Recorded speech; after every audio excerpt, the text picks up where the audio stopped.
তেওঁ ভূগৰ্ভৰ সম্পদ লুণ্ঠন কৰিছে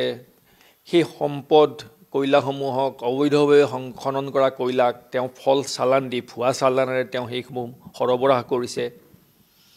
13টা দল গ্ৰুপক তাত অবৈধ খনন কৰিব তেওঁ অনুজ্ঞাপত্ৰ দিছে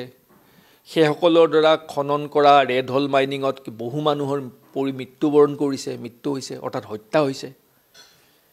ৰেল বিভাগে ৰেলৰ যোগেদি যোৱা অবৈধ কয়লাৰ এনঅচি দি তেওঁক অতিৰিক্তভাৱে তাৰ পৰা অৰ্থ সংগ্ৰহ কৰিছে আনন্দ নটৰাজন বোলা ব্যক্তিজনৰ বিৰুদ্ধে আমি একাধিক প্ৰমাণ তথ্য আকাৰে দি থকাৰ পাছতো তেওঁৰ বিৰুদ্ধে কোনো ব্যৱস্থা গ্ৰহণ কৰা নহ'ল তেওঁৰ বিৰুদ্ধে কোনো তদন্ত নহ'ল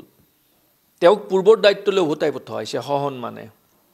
অৰ্থাৎ তেওঁক সুৰক্ষা দিবলৈ চৰকাৰে চেষ্টা কৰিছে চৰকাৰ প্ৰকৃতাৰ্থত এই অবৈধ কয়লা খনন আৰু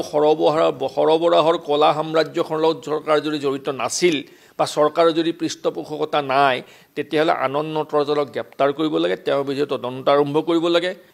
যিসমূহ চিমেণ্ট কোম্পানীয়ে আৰু যিসমূহ কোক উদ্যোগে এই অবৈধ কয়লা ক্ৰয় কৰিছিল তেওঁলোকৰ বিৰুদ্ধে ব্যৱস্থা গ্ৰহণ কৰিব লাগে